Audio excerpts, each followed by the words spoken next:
목사님께서 사랑하는 자, 깨어있고 깨우는 자, 어둠의 옷을 벗고 빛의 갑옷을 입자, 이런 말씀으로 말씀을 시작하셨는데요.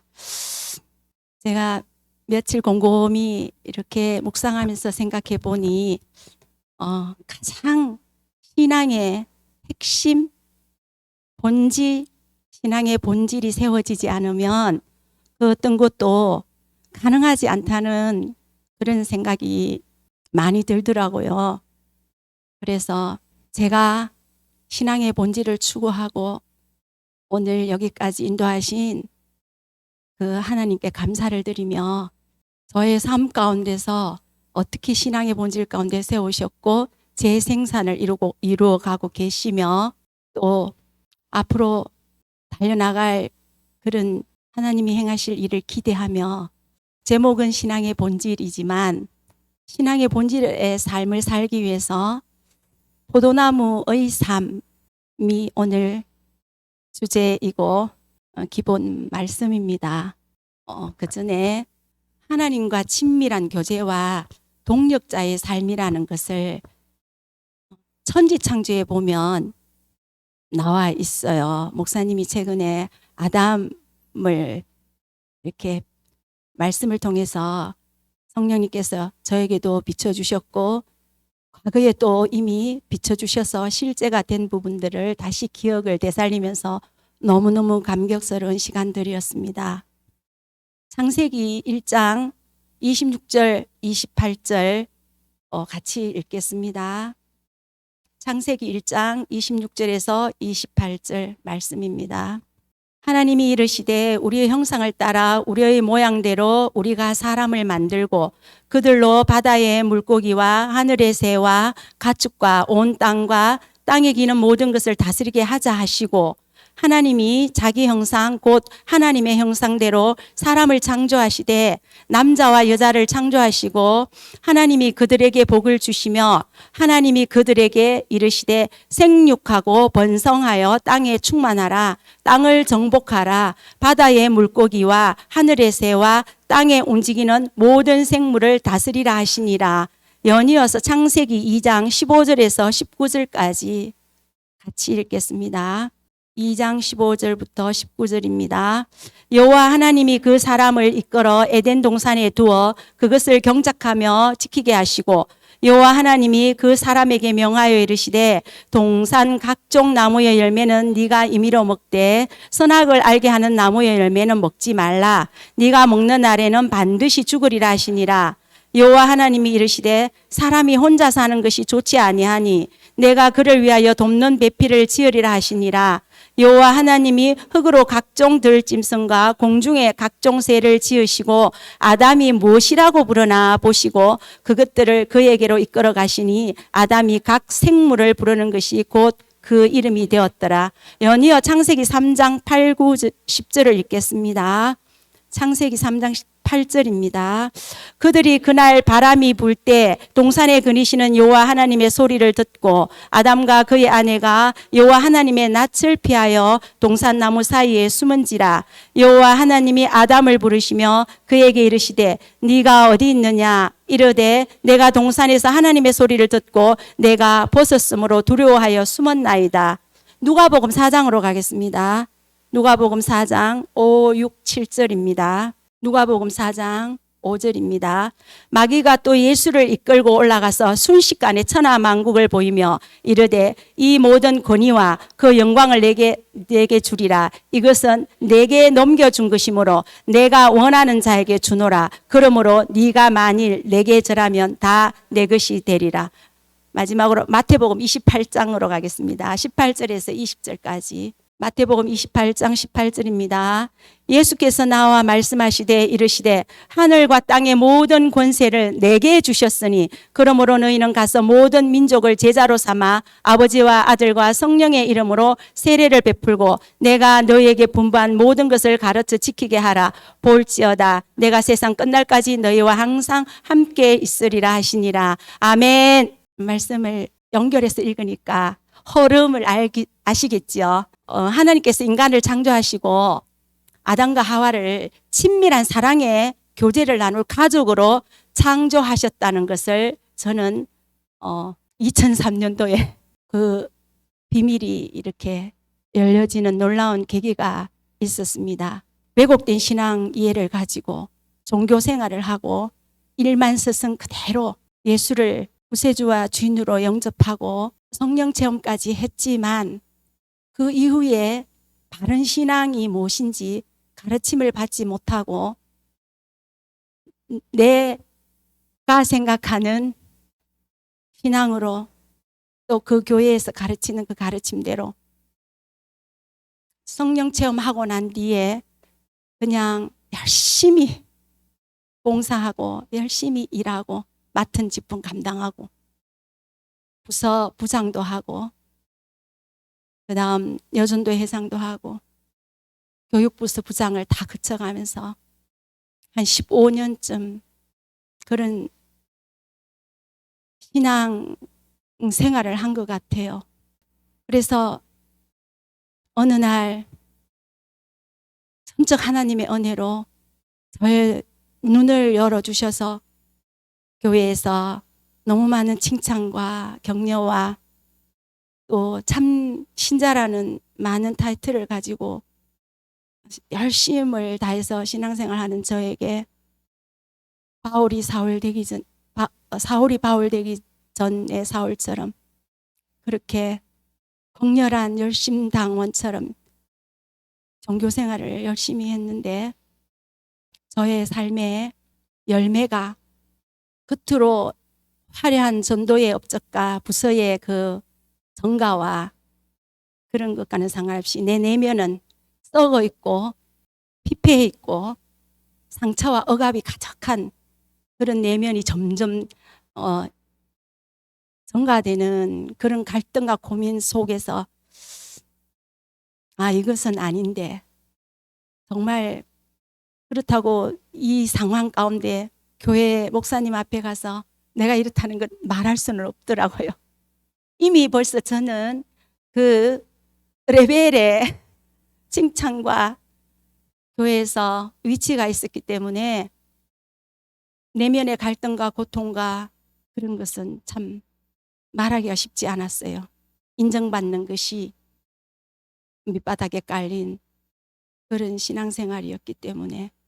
그런데 그런 와중에 전적 하나님의 은혜로 정말 하나님의 은혜인 것 같아요. 저의 눈을 강한 빛으로 임하신 주님은 열어주셨습니다. 제가 가짜였다는 것을 그때 깨달았습니다.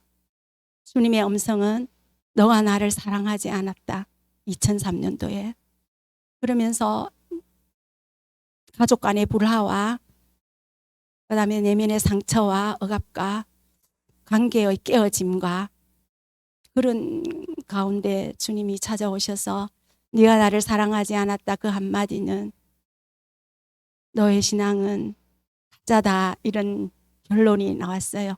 그때 마침 과거에도 말씀드린 것처럼 그 교회는 정말 부자라 부유하다 부족함이 없는 라오디게아와 같은 교회였는데 성도도 제법 많고 그런 교회였는데 그때 마침 동시에 교회의 모습을 환상으로 저에게 보여주셨어요. 불타 없어지고 기둥만 남은 그런 교회였습니다. 그래서 제가 저의 삶과 교회의 현실을 보이신 것이 그것이 바로 제가 참 신앙을 찾게 된 결정적인 동기가 되었습니다. 그래서 날마다 주님 앞에 울면서 하나님 이게 뭐예요? 제가 헌신하고 노력하고 봉사하고 충성하고 주님께 드린 수많은 헌금과 시간과 노력들은 뭐예요? 그리고 교회는 이게 뭡니까? 많이 하나님 앞에 울부짖은 것 같아요. 그때 주님은 과거에도 말씀드렸듯이 복음으로 돌아가라 이렇게 말씀하셨어요. 그러면 과연 복음이 무엇인가? 또 고민을 하기 시작했습니다. 그때 귀한 분을 만나서 신앙의 본질, 십자가 복음을 만나게 되었습니다. 그래서 그때부터 그러면 주님이 제게 말씀하신 것은 신앙의 각도가 두 가지가 있는데 정말 종교인처럼 생활하는 신앙과 참신앙의 그 두 갈래 각도에서 나중에 갈라진다고 그러시더라고요. 그때 하나님은 예를 들면 쉽게 된장국을 너무너무 좋아하셔서 된장국을 원했는데 사다리를 타고 올라가 끝날에 하나님 앞에 섰을 때 하나님이 원하지 않은 소고기국을 끓여가지고 하나님 왔다, 이런 아주 쉬운 예화를 저에게 가르쳐 주셨어요. 지금이라도 내가 이렇게 이 현실을 직시하고 다시 참신앙으로 돌아갈 수 있는 기회를 주신 주님이 너무 감사하더라고요. 마지막에 심판대 앞에 와서 너는 나를 사랑하지 않았다, 너는 가짜다, 이렇게 했으면 돌이킬 수 있는 기회가 없잖아요. 그래서 2003년부터 이제 그때 주님이 저를 콜링 하셨습니다. 주님을 찾는 가운데 너의 부르심은 교회 회복이다, 너의 부르심은 부흥이다, 너의 부르심은 다음 세대를 준비하는 것이다, 열방, 이렇게 네 단어를 저에게 주셨습니다. 그래서 그때부터 그 부르심을 안고 주님을 이제 찾기 시작했는데요. 주님을 찾으니 정말 교회의 현실이 더 적나라하게 보이더라고요.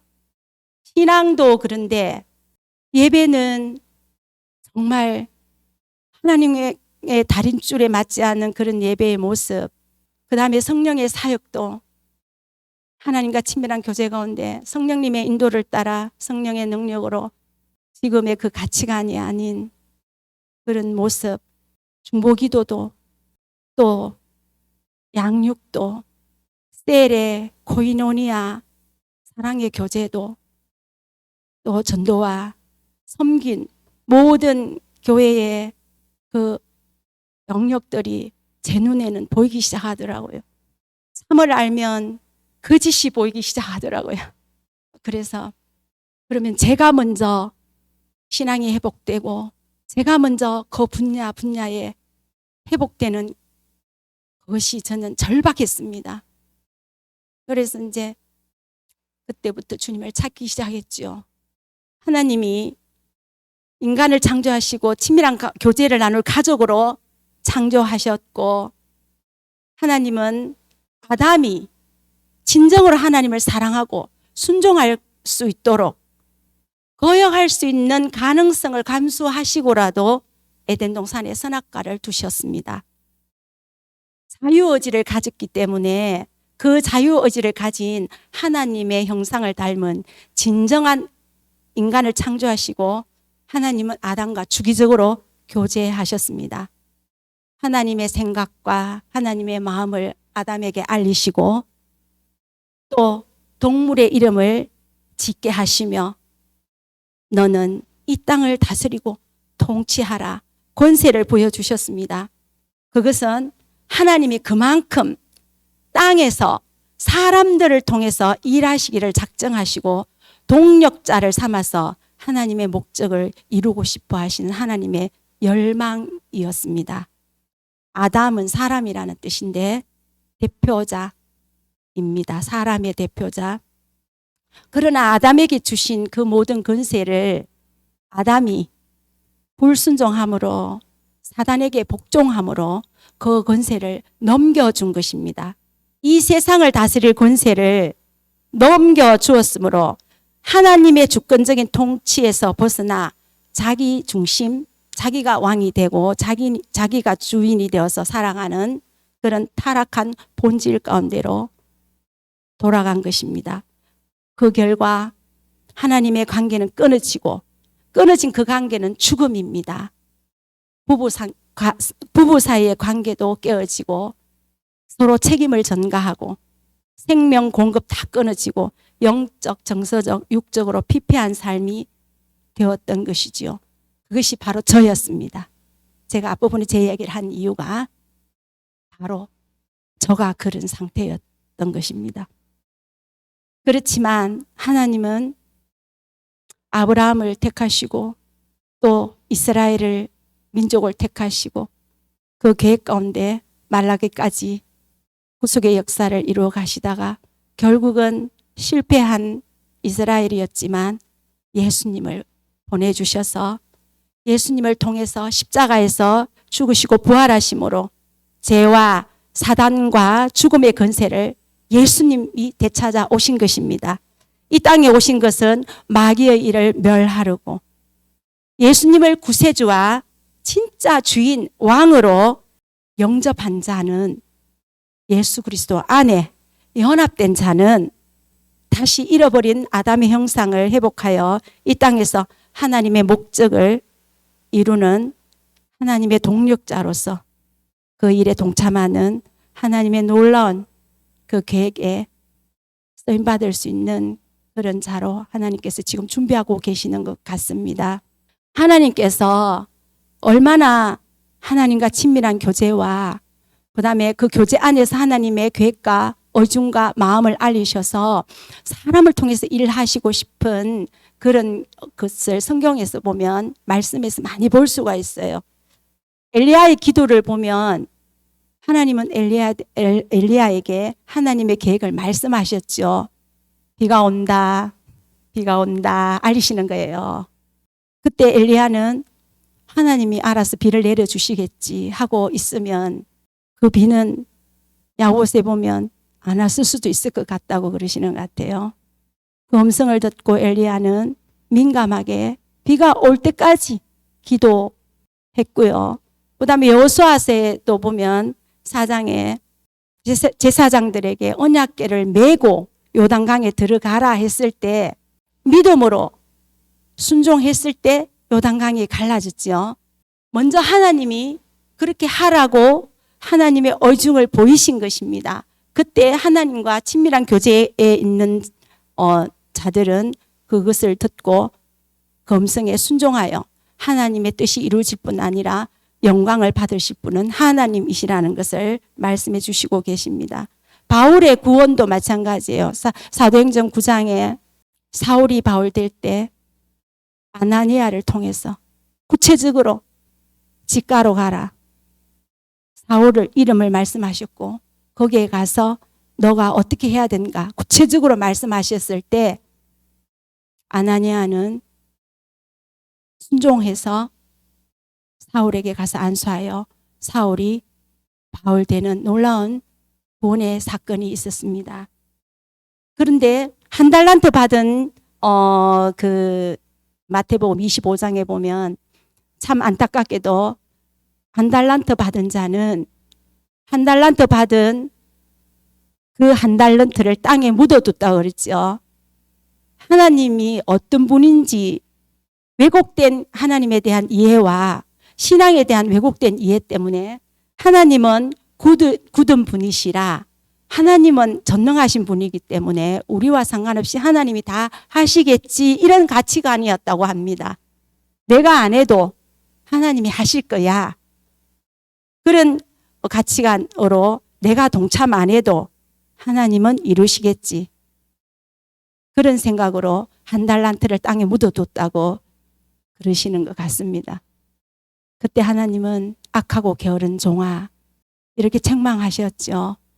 하나님은 우리를 친밀한 교제 가운데 하나님의 행하심을 보이시고 우리가 믿음으로 동참하기를 원하신다는 것을 창세기를 통해서 이렇게 보여주시는 것 같아요.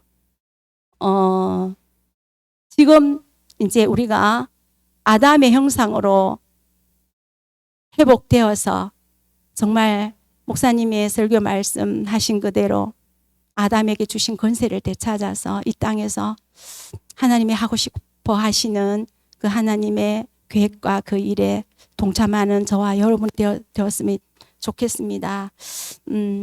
그게 이제 신약에 와서 요한복음에 보면 요한복음의 15장 포도나무의 삶에 보면 잘 이렇게 나와 있는 것 같아요. 아담과 하와를 교제를 나눌 가족으로 창조하셨고요. 불순종하였지만 그래도 하나님은 선을 때에 내려오셔서 아담을 찾으시는 것을 보면 늘 주기적으로 교제하면서 하나님은 하나님의 뜻을 이루고 싶어 하셨다는 것이 나와 있습니다. 주기도문에 보면 하나님의 뜻이 하늘에서도 이룬 같이 이 땅에서도 이루어지이다. 그 말씀은 신앙의 본질, 즉 포도나무 삶을 살 때 이루어진다는 것을 이렇게 알 수 있는 것 같습니다. 요한복음 15장의 1절부터 5절까지 먼저 읽어보겠습니다. 요한복음 15장 1절에서 5절 말씀입니다. 나는 참 포도나무요 내 아버지는 농부라. 물은 내게 붙어 있어 열매를 맺지 아니하는 가지는 아버지께서 그것을 제거해 버리시고 물은 열매를 맺는 가지는 더 열매를 맺게 하려 하여 그것을 깨끗하게 하시느니라.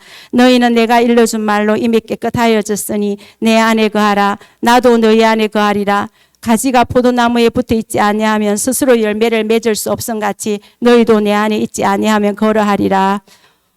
예수님이 사신 삶을 보면 예수님 안에 거하는 우리도 어떻게 살아야 되는지가 나타나 있는 것 같습니다. 예수님을 닮아야 되는 우리는 예수님의 먼저 신앙과 삶과 살게 삶을 우리가 본받아서 그 예수님을 따라가는 그런 삶을 살아야 되는데요. 요한복음 10장에 보면 예수님은 하나님과 친밀한 교제 가운데 있었다고 하셨습니다. 요한복음 10장 37절 38절입니다. 만일 내가 내 아버지의 일을 행하지 아니하거든 나를 믿지 말려니와 내가 행하거든 나를 믿지 아니할지라도 그 일은 믿어라. 그러면 너희가 아버지께서 내 안에 계시고 내가 아버지 안에 있음을 깨달아 알리라 하시니. 요한복음 14장 10절에도 내가 아버지 안에 거하고 아버지는 내 안에 계신 것을 네가 믿지 아니하느냐. 내가 너에게 이르는 말은 스스로 하는 것이 아니라 아버지께서 내 안에 계셔서 그의 일을 하시는 것이라. 내가 아버지 안에 거하고 아버지께서 내 안에 계심을 믿어라. 그렇지 못하겠거든 행하는 그 일로 말미암아 나를 믿어라. 예수님 자신이 하나님과 관계 가운데 하나님 안에 거하셔서 친밀한 교제 가운데 늘 하나님과 관계 가운데서 하나님의 일을 하셨다는 것을 말씀을 통해서 볼 수 있습니다. 뿐만 아니라 예수님 또한 하나님의 행하심을 보고 온 삶으로 예수님이 동참하신 그런 말씀이 요한복음 5장 17절에 있습니다. 요한복음 5장 17절, 19절, 20절 같이 읽겠습니다. 예수께서 그들에게 이르시되 내 아버지께서 이제까지 일하시니 나도 일한다 하시매 그러므로 예수께서 그들에게 이르시되 내가 진실로 진실로 너에게 이르노니 아들이 아버지께서 하시는 일을 보지 않고는 아무것도 스스로 할 수 없나니 아버지께서 행하시는 그것을 아들도 그와 같이 행하느니라. 아버지께서 아들을 사랑하사 자기가 행하시는 것을 다 아들에게 보이시고 또 그보다 더 큰 일을 보이사 너희로 놀랍게 여기게 하시리라.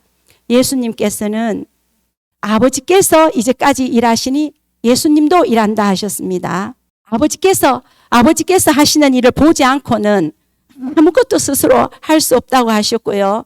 아버지께서 행하시는 그것을 아들도 같이 행한다고 하셨습니다.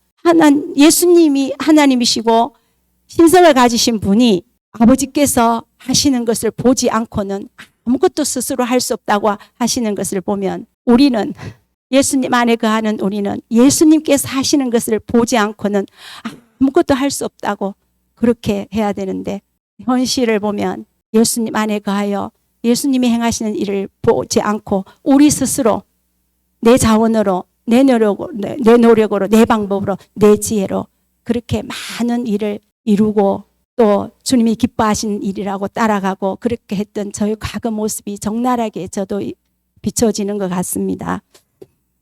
우리가 살아야 할 포도나무의 삶은 정말 이 삶이 실제로 이루어진다면 그 열매는 우리가 맺는 것이 아니고 예수님이 포도나무이고 우리가 가지이기 때문에 가지가 예수님 포도나무에 붙어 있으면 저절로 열리는 것이라고 그러셨습니다. 애써 우리가 노력해서 열매를 맺으려고 하는 것이 아니라 그런데 여기에서 저에게 부딪힌 말씀은 포도나무 가지를 정결케 하는 5장 15장 말씀에 너희는 내가 일러준 말로 이미 깨끗하여졌으니 내 안에 거하라 이거였습니다. 이 말씀이었습니다. 과거에 깨끗하여졌으니 내 안에 거하라. 그러면 깨끗하여졌으니 내 안에 거하라. 처음에 2003년도의 신앙의 본질을 처음에 알았을 때 도대체 깨끗하여졌으니 내 안에 거하는 것이 무엇인지 잘 그때는 몰랐습니다. 그래서 이제 주님은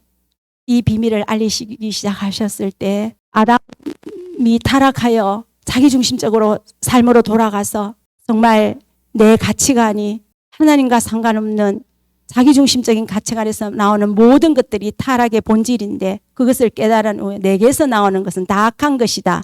자기중심적인 것에서 나오는 것은 다 악한 것이다라는 것을 그때 비춰주셨을 때 제가 주님 앞에 항복을 했습니다. 주님, 이 삶을 살 수 있도록 저에게 은혜를 주세요. 그때 주님은 저에게 또 한 번의 충격적인 어떤 계기를 보이셨습니다. 제가 자기중심적인 극치 루시퍼처럼 2000 오래전에 왕자에 제가 앉아있는 모습을 보였습니다.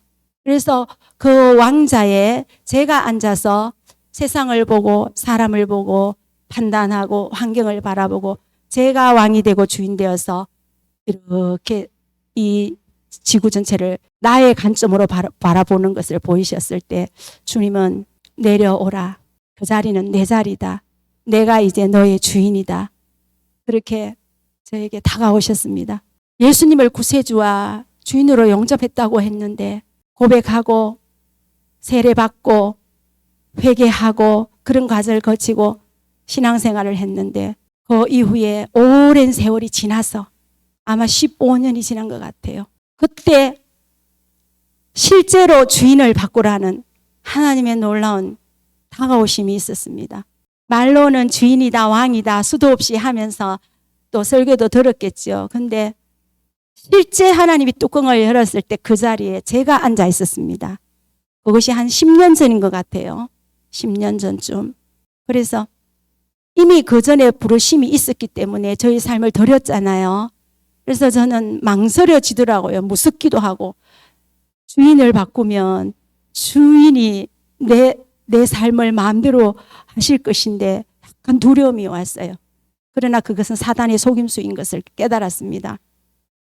아, 주인을 바꾸면 시간, 물질, 자녀, 모든 삶의 주도권을 하나님께 이양하는 것인데 그러면 나는 로봇인가? 그런 생각도 들기도 하고요. 그런데 그때 제가 이미 부르심이 있었기 때문에 제가 주님께 저의 주도권을 이양하는 일이 실제로 10년 전이었습니다. 실제로 입술로가 아니고 지식으로가 아니고 그때부터 이제 깨끗게 하는 작업이 시작되기 시작했습니다. 왜? 하나님이 주도권을 쥐고 내 인생을 이끌어 가시는 그 결단과 헌신이 있고 난 뒤에 저를 이제 다루심 속으로, 광야의 다루심 속으로 깨끗게 하는, 정결케 하는 그 일로 시작이 된 것 같습니다. 주도권을 드렸더니 하나님이 제 인생을 이끌어 가시는 그 삶이 실제로 이제 일어났습니다. 그래서 광야의 다루심, 여러분 알죠? 이스라엘 백성들을 광야에서 오랜 세월 다루셨지만 그들은 하나님의 계획과 의도를 모르기 때문에 결국은 실패하고 가나안에 들어가지 못했죠. 저는 10년 거의 동안 광야의 다루심이라는 것을 이미 알고 시작했기 때문에 반응하기는 쉬웠지만 실제 사건과 환경과 관계를 통해서 저를 정결케 하는 광야의 그 빚으심의 그 시간은 너무 혹독하기도 하고 훈련은 힘들기도 하고 그런 시즌이었던 것 같아요. 그때 이미 저에게는 교회 회복과 부흥이라는 그 부르심이 있었기 때문에 하나님은 저를 그 길로 인도하시기 위해서 오랜 세월부터 계획을 가지고 저를 인도하셨다는 것을 나중에 알았습니다.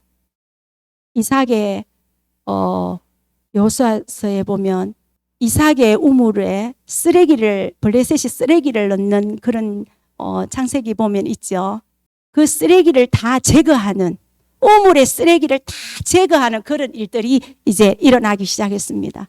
부흥이 오기 전에 한 개인뿐만 아니라 교회와 이 나라 이민족의 부흥이 오기 전에 반드시 이삭의 우물에 쓰레기들이 제거되는 그런 일들이 물 밑에서 준비되는 기간 동안 보이지 않는 시간, 아무도 모르는 곳에서 일어나고 있다는 것을 저를 가르쳐 주셨습니다. 오염된 교리, 거짓된 신앙, 그런 무수한 가치관과 그다음에 이 세상을 따라가던 세상적인 가치관과 자기중심적으로 살았던 모든 가치관들이 이제 하나씩 주님 앞에서 발가벗겨지기 시작하고 저를 간섭하기 시작했습니다. 하나님을 떠나 멀리 떠나 있는 저를 하나님의 다림줄이라는 그 길이를 제시하시면서 차츰차츰 돌아오게 하시는 그런 시즌이었습니다. 그때 그 광야에서 다루심은 신명기 8장처럼 저를 겸손케 했고요. 하나님만 사랑하도록 저를 빚으셨고요. 믿음으로 어렵게 된다는 것이 무엇인지, 예수님의 의가 무엇인지 저를 예수님을 의 삼지 않고 내 의를 삼았던 모든 것들을 다 내려놓게 하셨고요. 믿음의 의한 삶이 무엇인지 그 기간 동안, 그리고 영적인 성숙과 거룩한 삶으로 저를 이제 훈련장으로 집어넣고 책상 앞에서 다루신 것이 아니라 엄청난 환경과 관계와 상황 가운데서 저를 하나하나 빚어가기 시작했습니다. 야곱이 실험하여 이스라엘이 된 것처럼 제일 먼저 물질을 다루셨고요. 물질은 내 것이 아니었습니다. 물질로 혹독한 훈련을 받았고요. 제일 힘든 것은 저는 관계의 다루심이었습니다. 관계 가운데 많은 오해와 억울함과, 요셉도 그렇잖아요. 요셉이 비전을 받고 형들의 시기와 그런 과정 가운데도 요셉 보디발의 아내와 그다음 감옥에 가는 그런 과정 가운데도 요셉은 하나님이 함께 하셨기 때문에 잘 견뎠다고 그러더라고요. 근데 저는 10년 동안 정말 나를 사랑하는 사람은 내가 사랑할 수 있겠는데 정말 나를 용서할 수 없을 만큼 나를 힘들게 하는 어떤 분은 제가 용서할 수가 없더라고요. 근데 저는 초등학교부터 친구들하고 싸운 적이 한 번도 없어요. 공부도 잘했고요. 한 번도 싸우지 않았고요. 우리 친정 식구들은 저를 천사라고 부를 만큼 착한 사람이었습니다. 그러나 그런 극악한 한계 가운데, 환경 가운데 넣었을 때 저는 아니더라고요. 아무리 성품이 어릴 때부터 좋았다고 자라왔는데 극한 환경 가운데 가니까 저는 착한 사람이 아니었어요. 도저히 용서 못 하겠더라고요. 내가 잘못했으면 괜찮은데 너무 남들이 다 알 만큼 억울한 상황 가운데 있을 때에 저는 겉으로는 웃으면서 대했지만 속으로는 두고 보자 했고요. 네가 올라 내가 올라 천국에 가서 따져보자, 제가 이렇게도 생각을 했어요. 제 혼자. 그러면서 다윗처럼 다윗의 장막을 이제 본격적으로 2009년부터 시작하면서 그때마다 그 문제를 가지고 이제 하나님 얼굴 구하는 삶을 저에게 훈련시켰기 때문에 하나님 앞에 나갔지요. 하나님 앞에 나가면 씩씩거리고 나갔지만 영락없이 결론은 십자가에서 죽고 제가 다시 나오는 것입니다. 죽어야 살겠고가 그때 저는 무엇인지 훈련을 시작한 것입니다. 어느 날 정말 관계 가운데 용서 못할 사람의 공동체 안에서 어떤 일이 일어났을 때 많은 사람 앞에서 제가 일방적으로 어떤 일을 이렇게 겪어야 되는 그런 일이 생겼어요. 그때 저를 완전히 주님은 박살을 내고 무너뜨리셨습니다. 그 상황 가운데서도 주님은 제 눈을 열어 지금 상황을 그림으로 보이시더라고요. 일방적으로 당하고 이렇게 오고 가는 대화 가운데 운동장 한가운데 닭 2마리가 싸우고 있더라고요. 근데 한 닭이 털이 다 뽑히고 피투성이가 돼가지고 죽기 직전에 한 닭이 보였어요. 보이는 순간 저 닭은 나다. 그때 놀라운 여러분이 좋아하는 성경 구절 말씀이 확 지나갔습니다. 갈라디아서 2장 20절 백기 들으라. 그 음성이 지금 상황 가운데 착. 그래서 제가 사람은 용서할 수 없으나 나의 주인이기 때문에 주님이 뭐라 하셔도 주권을 제가 주님께 드렸기 때문에 제가 그 자리에서 진짜 무릎을 꿇었습니다. 용서를 구하고 주위에 둘러있는 모든 사람에게도 제가 용서를 구하고 항복을 했습니다. 그때 가르치신 것이 갈라디아서 2장 20절 죽어라. 십자가에서 죽어라. 그 이후에도 같은 일이 계속 반복되어서 또 그때마다 이제 주님 앞에 나가면 어느 날은 저에게 그러시는 거예요.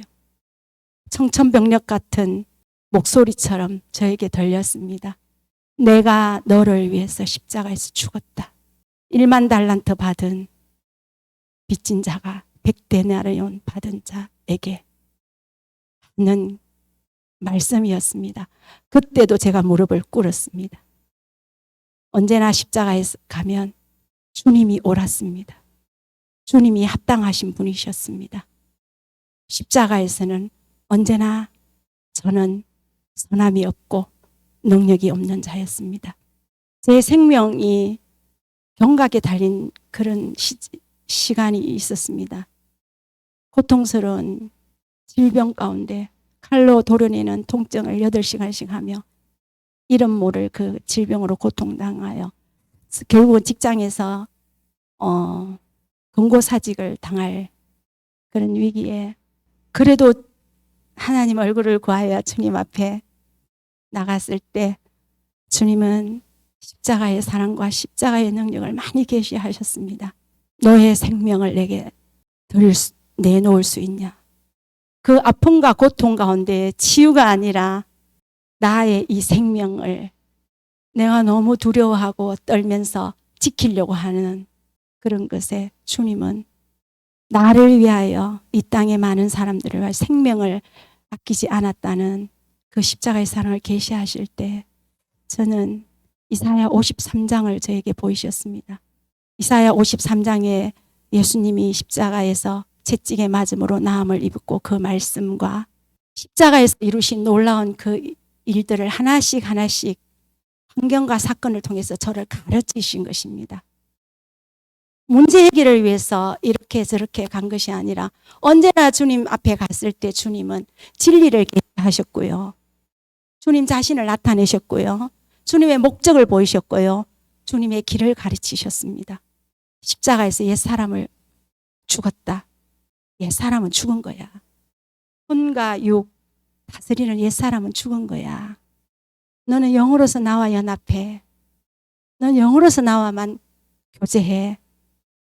옛사람이 죽은 것을 가르치셨고 로마서 6장에 율법의 요구를 다 이루셨다는 것도 너가 져야 할 그 율법의 요구를 내가 다 줬어. 내가 다 이루었어. 내게 와. 내가 이룰 것이야. 수도 없이 로마서 7장에 사도 바울처럼 나는 공고한 자로다. 이 사망의 몸에서 누가 나를 건져내라. 그 많은 시련과 갈등과 고통 가운데서 주님은 8장으로 넘어가서 율법의 요구를 내가 다 이루었어. 내게 와. 너는 손 탁탁 털고 와. 율법은 죄를 심화시키는 거야. 율법은 죄가 죄되게 하는 거야.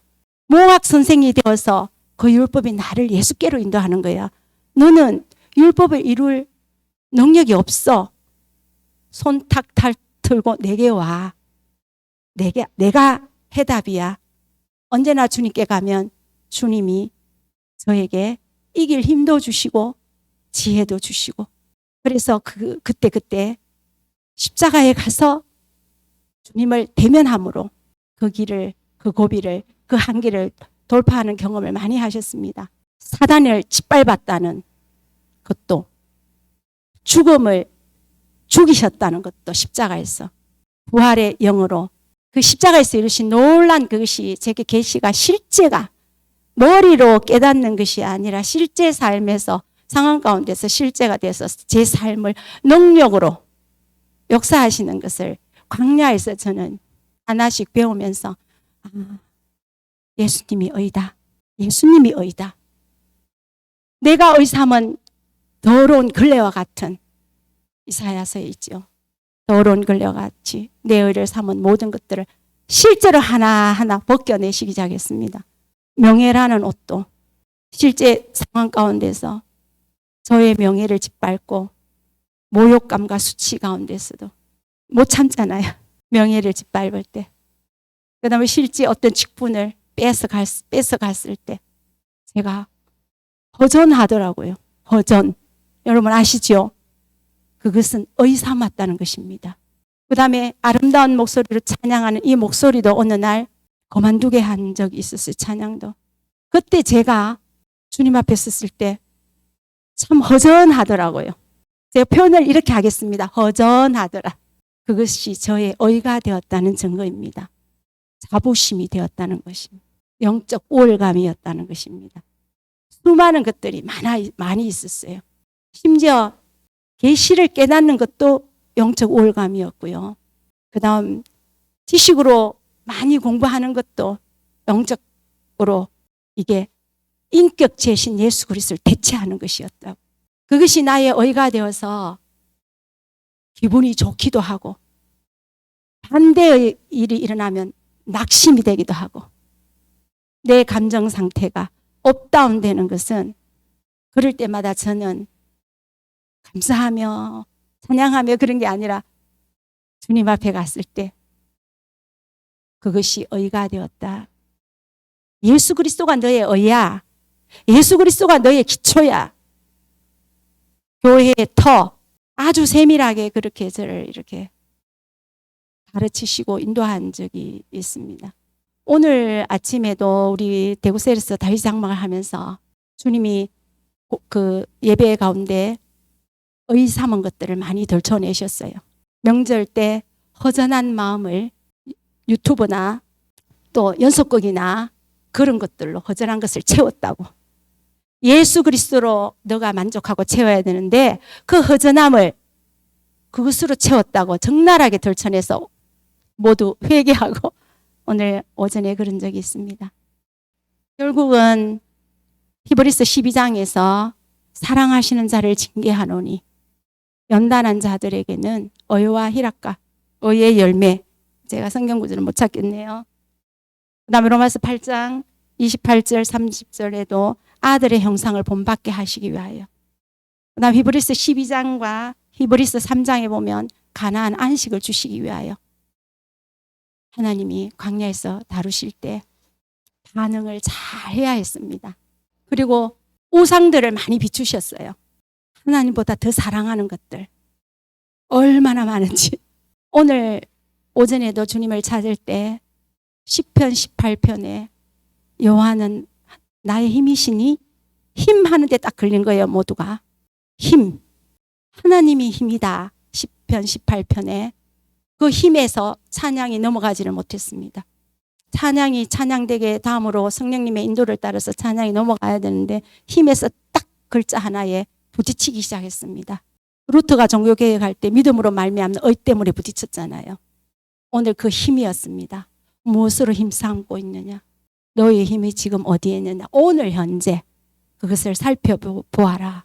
오늘 오전에 그런 일이 있었습니다. 이렇게 이제 저의 삶을 광야에서 다루시면서 문제 해결이 아니라 하나님을 만나게 했고요. 진리를 많이 계시하셨고요. 또 주님을 본받게도 했고요. 시간을 바꾸시기도 했고요. 그런 시즌이었습니다. 가장 기억에 남는 것은 마태복음 5장 산상수훈. 이 마음의 중심을 하나님 그 중심의 자세와 태도를 하나하나 이렇게 가르치시고 그 삶을 살도록 인도하셨고요. 마태복음 6장 7장에 하나님 나라 백성으로서 어떻게 기준 가운데 살아야 되는지 오리를 가라 하면 십리를 가라 했고요. 두 벌 옷이 있으면 하나 나눠주라 했고요. 그런 가치관들을 이렇게 하나하나 가르치시면서 이렇게 따라가기도 하셨고요. 그 다음에 그 기간 동안 형상을 담기도 했지만 또 믿음의 훈련도 계시도 또 사역의 훈련도 하셨어요. 사람을 붙여서 광야를 통과해서 이제 세우심을 입어서 사역하는 게 아니라 사람을 붙여서 저를 훈련하는 긍휼을 배우게 하셨고요. 하나님의 사랑으로 어떻게 섬기는지 그렇게 많이 훈련하게도 하셨습니다. 그래서 그렇게 함으로써 그리스도 안에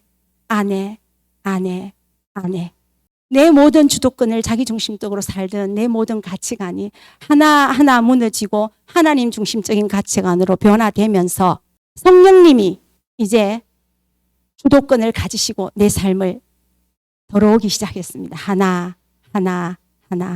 그게 그리스도 안에이라는 것을 알았습니다. 많이 내어드리고 많이 이렇게 이제 목사님 말씀대로 말씀에 순종하면 어느 시점이 되니까 주님이 저를 온전히 다스리고 통치하시는 삶이 이거구나 이런 걸 알겠더라고요. 그리고 아담의 형상이 회복되는 것도 알겠더라고요. 경주 성결한교회 오기 전이었습니다. 하나님 관계가 회복되니까 제가 하나님 불순종하고 죄를 지을 때는 두려워서 아담이 숨었잖아요. 그것처럼 사람도 피하고 냉담을 하기도 하고 두려워서 하나님 앞에도 잘 못 나갔는데 하나님 관계가 회복되니까 너무너무 하나님 앞에 나갈 때 발가벗었더라고요. 실제로 영의 눈으로 보여주셨을 때 그리고 원수 같은 그 사람 앞에도 실오라기 하나 걸치지 않고 자유하게 발가벗은 모습으로 대면하고 있는 것을 봤어요. 그때 주님은 프리덤, 영어로 자유. 그게 얼마나 자유하고 한지 지금 다시 말로 표현하기가 그렇더라고요. 그리고 하나님과 나와의 관계에서 아는 패스라는 도장을 여권에 찍고 이제 성결한교회로 오게 된 거예요. 사실은 통과. 그래서 정말 힘들게 훈련했던 상대방을 중심에서 축복하고요. 긍휼히 여기고 그를 위해서 중보했고요. 오기 전에 오리를 가라 하면 그 권위자에게 심리를 가졌고요. 왜? 그 권위자 뒤에 하나님이 계셨다고 하셨기 때문입니다. 그가 무리한 요구를 했을 때 정말 만인이 다 무리한 요구를 하고 다 인정할 만큼 무리한 요구를 했을 때 그 권위자 뒤에 하나님이 계신 것을 주님이 가르치시기 때문에 하나님 말씀에 순종하여 오리를 가라 하는데 저는 더 이상의 심리를 가고 있더라고요. 중심에서부터 존중하고 복종하는 태도로. 그게 끝나니까 패스가 된 거예요. 혹시 여러분 삶에도 정말 힘든 사람이 있습니까? 힘든 환경이 있습니까? 합력하여 선을 이루시는 그 하나님을 많이 찬양하시고요. 사람 상대하지 마시고요. 하나님 주도권을 들이시고 그 하나님 말씀 앞에 순종하는 삶을 살아보시기 바랍니다. 그러면 어쩌면 빨리 통과할 수 있을 것입니다. 그래서 그때 저에게 가르치신 것은 민감함, 성령님께 민감함, 하나님과 친밀한 교제 가운데 하나님이 새털 같은 움직임에도 민감함을 훈련하셨어요. 다윗이 사울의 옷자락을 살짝 뺐잖아요. 자기만 아는. 그래도 다윗은 민감하여 금방 회개를 하잖아요. 알티킨들 목사님 내일의 기름 부음을 제가 많이 공부를 하고 이제 그 강야 기간 동안 하나님 언제 이어오니까 수도 없이 제가 그랬어요. 언제 하나님 끝나나요? 나는 언제 이어오니까 요셉이 감옥에서 2년간 더 있었다는 이유가 이렇게 했다고 하더라고요. 거기 책에 보면 떡 맡은 가는 자, 술 맡은 가는 자 복지시켜달라고. 그리고 2년이 연장됐다. 하나님 언제 이혼? 그 수도 없이 그런 고백을 많이 했어요. 제가 지금 시점 같으면 빨리 통과를 했을 건데 2003년부터 시작해서 2018년 15년간의 저의 다루심 10년이라고 했는데 본격적으로 하나님 사표 내고 하나님 찾은 것은 그래서 주님만이 나의 모든 것, 주님만이 나의 의가 되는 것, 주님만이 나의 사랑할 대상이라는 것, 하나님과 친밀한 교제 가운데 민감하게 순종하여 따라가면서 동력자로서 순종하며 사는 삶을 그 강약 가운데서 저는 다 배운 것이에요. 그리고 매일 다윗의 장막을 지금도 수년 동안 하는 이유는 매일 만나를 먹어라. 어제 것은 어제 것으로. 오늘 다시 주님과의 관계 가운데서 매일 만나를 먹어라. 이틀분 아니다. 그래서 매일 다윗 장막에서 하나님을 찾으며 어그러진 관계를 회복하며 그렇게 이제 그 훈련을 한 거예요. 하나님 얼굴 구하는 삶이 어떤 것인지. 참 소중하고 귀한 광야의 그 시간들이었습니다. 그 가운데 있을 때는 너무 고통스럽고 힘들었지만 제가 얼마나 힘들었으면 35년간 사는 시어머니 빨리 돌아가시기를 너무 많이 외쳤어요.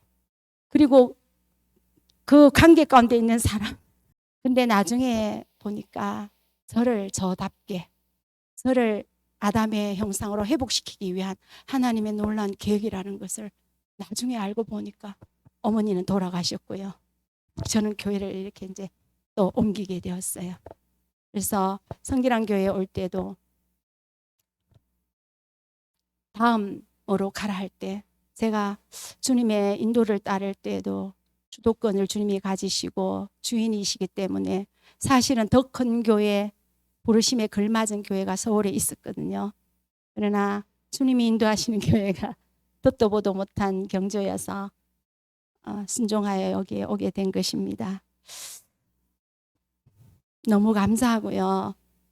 그래서 저는 이제 앞부분에 포도나무 삶에 대해서 제가 이렇게 나누었는데요. 실제 저의 삶에서 포도나무의 삶을 이제 이렇게 살면서 열매들이 하나씩 나타나기 시작했습니다. 과거에 제가 거짓 신앙일 때 내 방법, 내 자원으로, 내 노력으로, 내 열심으로, 내 지혜로 얼마나 많은 성과를 거두며 전도를 하며 주일학교 제가 부장으로 있을 때 주일 20명 나오던 평균 나오던 그런 수였는데 부흥회만 하면 막 100명씩 이렇게 전도가 되어지고요. 근데 그거는 전부 지금 생각하니까 세상 지혜인 것 같아요. 그를 자랑 삼고 칭찬받고 나의 목적과 나의 야망과 그다음에 나의 길, 악한 길이었는데 나의 지혜로 많이 그렇게 한 것 같아요. 그래서 지금도 아직 저의 연약함 때문에 완벽하지는 않지만 길을 아는 이상은 저는 과거로 돌아가기가 싫거든요. 그래서 매일 주님을 찾습니다.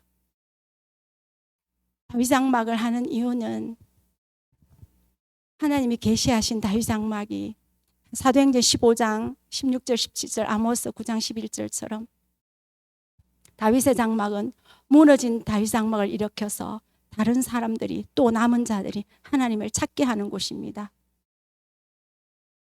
다윗의 장막은 새로운 예배 질서로서의 다윗의 장막을 말하는 것이기도 하지만 하나님의 인재와 하나님의 마음도 있는 것이지만 다윗 장막은 또 다른 메시아인 예수님을 통해서 성취될 다윗 왕국, 다윗의 자손으로 오신 예수님 안에서 성취된 그 다윗 장막, 두 종류의 다윗 장막을 동시에 포함된 것입니다. 그래서 실제로 다윗 장막 안에서 이런 일이 일어나고 있습니다.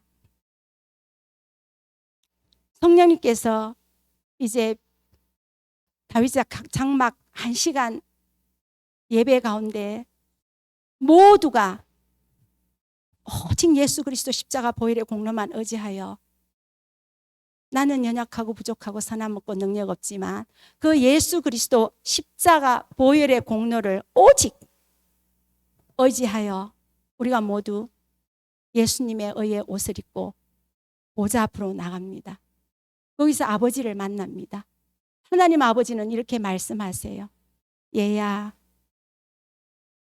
너가 예수님의 공로를 의지하여 믿음으로 나온 나는 그것을 너무 기뻐한다. 너를 보지 마라. 나는 나의 아들을 본단다.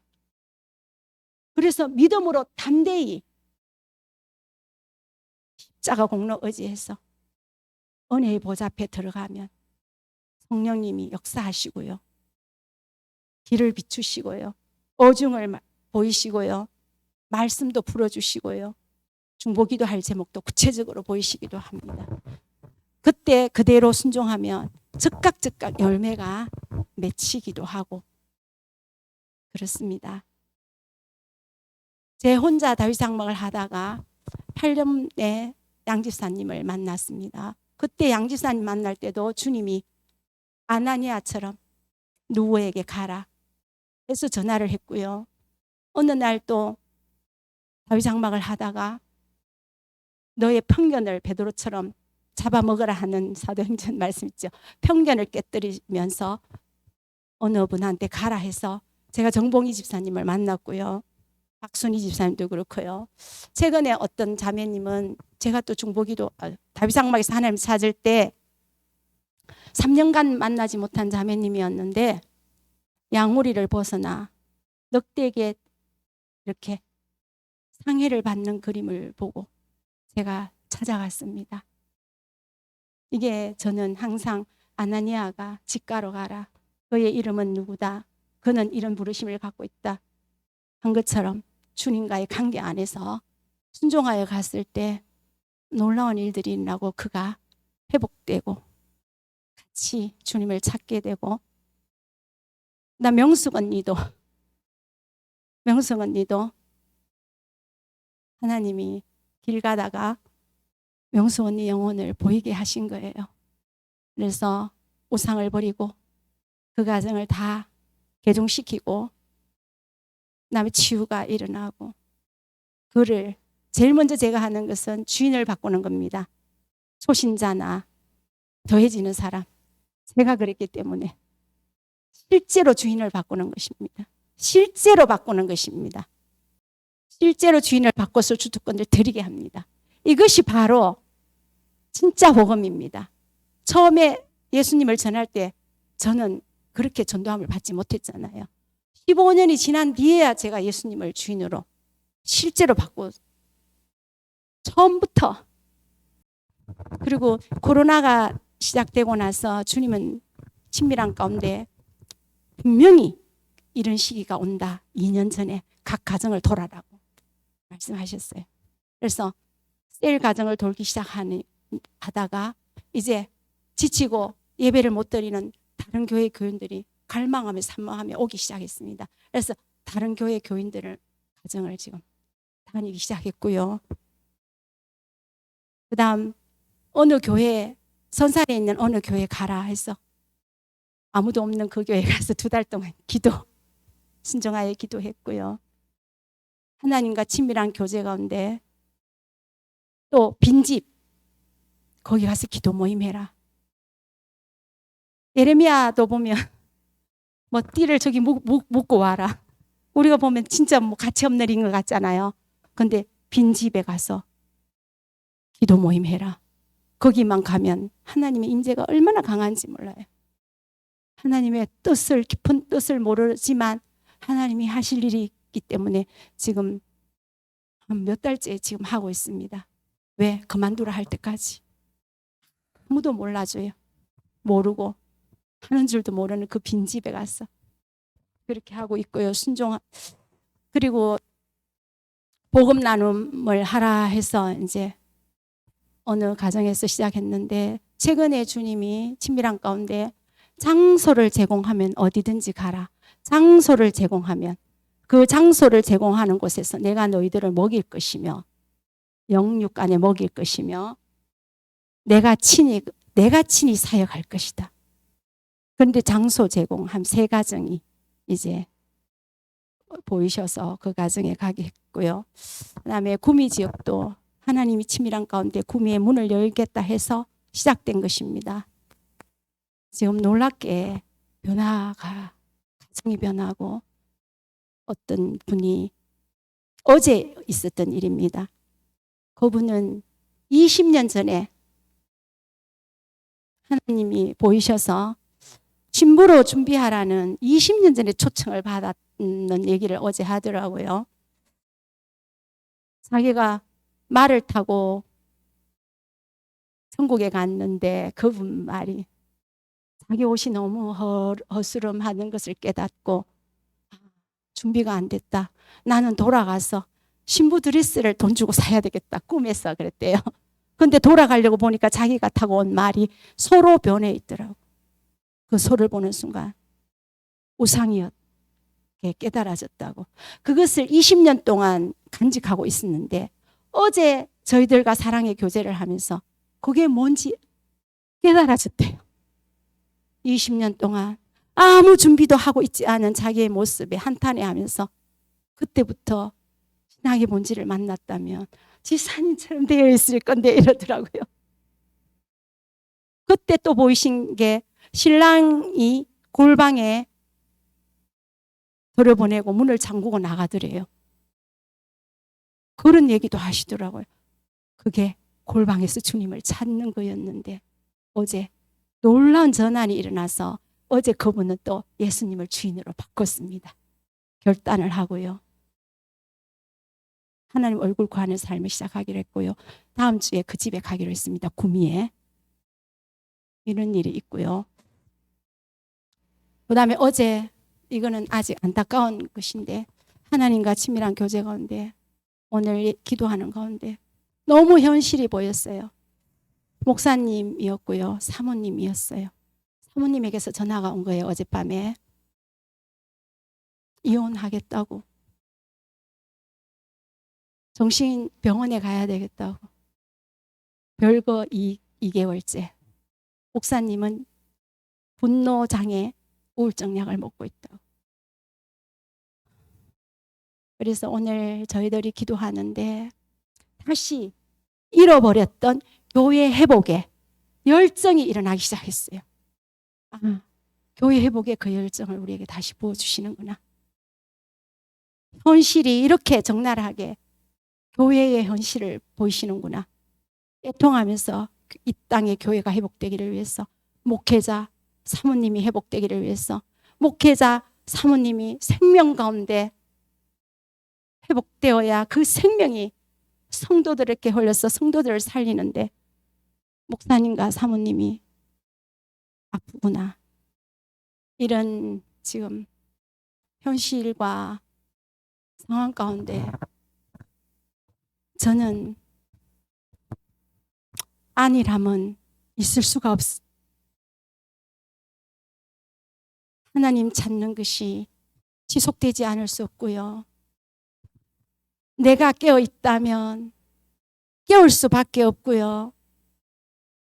내가 은혜를 입었다면, 내가 치유받았다면, 내가 회복되었다면 나에게 붙여지는 영혼들은 거의 나와 비슷한 자들이 붙여지더라고요. 그래서 시편 78편 다윗이 완전함과 능숙함으로 양육했다고 했잖아요. 저는 사모합니다. 최근에 이것은 주신 은혜이기 때문에 성결한 교회의 은혜고 저에게 주신 은혜였기 때문에 담대하게 말할 수 있어요. 보통물을 육각수로 바꾸는 말씀이 있다. 그것은 신앙의 본질과 십자가 복음이다. 보통물을 육각수로 바꾸는 은혜가 있다. 살아나는 새싹을 급성장시킬 수 있는 은혜가 있다. 재생산의 은혜가 있다. 거룩한 자식이 되어 영혼들을 자식에 끌어오는 힘이 있다. 찾아가는 것이 아니고요. 옵니다.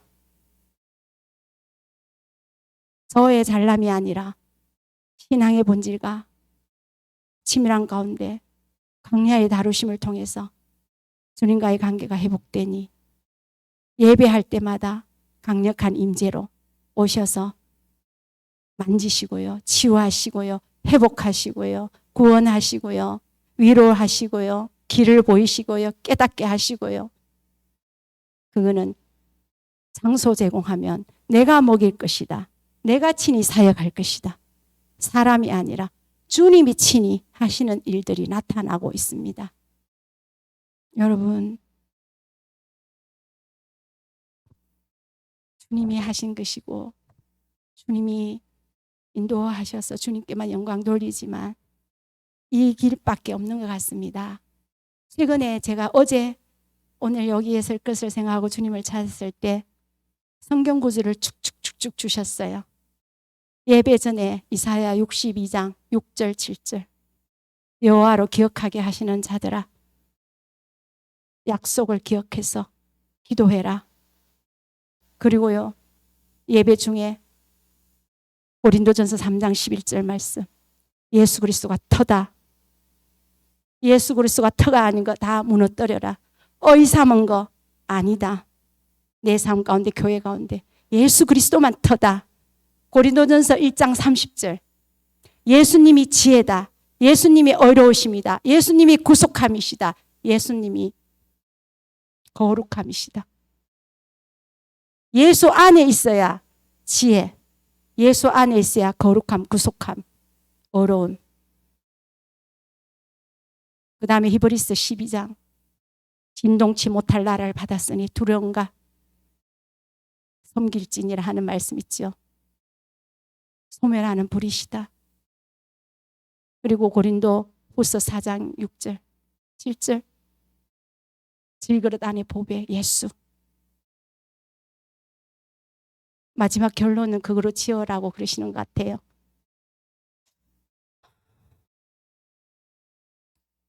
우리 모두 현실이 어떤 것인지 적나라하게 보시고요. 나는 괜찮다. 우리 교회는 비교해서가 아니고요. 성경 말씀에 있는 기준에 보면 우리는 아직 아닙니다. 저도 아니고요. 아직 아니고요. 교회도 아직 아닙니다.